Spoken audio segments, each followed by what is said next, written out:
The Scottish Highlands were unsuitable for crops, meaning the clans were a pastoral people whose way of life was based on their cattle. A Highlander's wealth depended on the number of cattle he owned. Even festivals revolved around them. Beltane, the 1st of May, marked when cattle were taken out to graze on the high ground, where temporary shelters, called shearlings, provided shelter for those who looked after them. Samhain, the 1st of November, was the time for cattle to return from their summer pastures to the glens for overwintering near the clachants, settlements. Many superstitions were linked to cattle. For example, on Beltane, the herdsman offered pieces of bannock to appease the predators which might prey on his herd. On Samhain, cattle were congregated at a hilltop bonfire for protection over the coming year. Dairy products featured heavily in the Highlanders' diet, and cattle could be sold in exchange for oats and barley. Additionally, a tenant's rent to his tacksman was paid in cattle, making them integral to the whole clan system. Raiding cattle was also important to the Highlanders' way of life. It was the principal source of all their barbarity, cruelty, cunning, and revenge, and trained young men in the use of arms, love of plunder, and thirst for revenge, according to a 1746 memorandum. For prowling caterans, raiding parties, and clanless broken men, stealing this four-hooved bounty was their livelihood.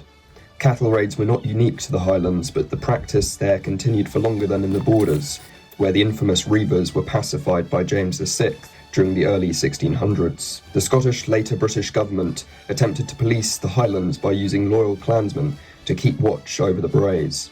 So cattle raiding gave birth to the British Army's 1st Highland Regiment, the Black Watch, in 1739. Thanks to his tough life, the Highlander felt from his early youth all the privations to which he can be exposed in almost any circumstances of war, wrote Sir John Sinclair. They were tough, fast-moving warriors and formidable guerrilla fighters.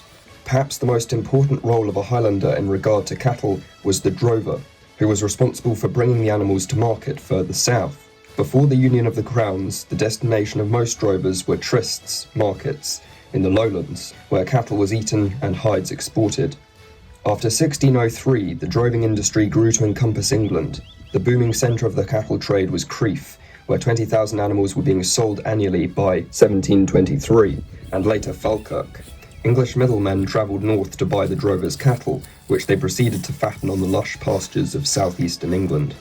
These animals were black, stocky and small, unlike today's Highland cattle, which have been bred for appearance and not practicality. The droving industry was essential for the Highland economy, and disturbances to it, such as the harsh winter of 1745-6 and cattle plague of 1781, were felt keenly by tacksmen and their people. During early summer, the tacksmen gathered a herd typically between 100 and 300 head of cattle for the drovers to escort south. A drover needed to be a hardy man who could sleep through many nights on the moor, wrapped in nothing more than his plaid, when inns or cottages were not available. Those drovers hailing from the north and west would traverse Lochaber, Badenoch, Rannoch, and Atholl, areas that were notoriously wild and lawless. Before General Wade's building projects in the 1720s, drovers had to ford rivers without bridges.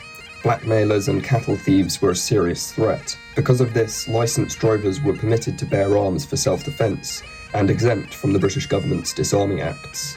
These weapons would be a musket, pistol, and sword. A licence was valid for 2 years before it needed renewal. Drovers subsisted on oatmeal and onions, which could be mixed with fresh blood from their cattle to make black pudding, along with cheese, bannock, and whiskey. They wore plaids, bonnets, and later tweed, always infused with the smell of heather and peat smoke.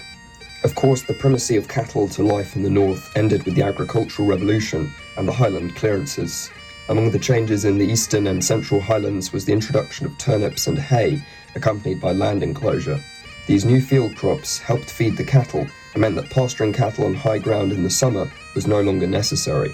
In wintertime, they could be housed and mostly fed on oats. In the Western Highlands, sheep almost completely replaced cattle and much of the human population as well, as those who relied on the chief's paternalism were now evicted to make space for the flocks. Cattle had been integral to the Highlanders' culture, customs, and way of life. In many ways, it was the glue which held together clan society, so the replacement of cattle by sheep marked the end of that system and the rise of capitalist landlordism, which championed profit over collective good.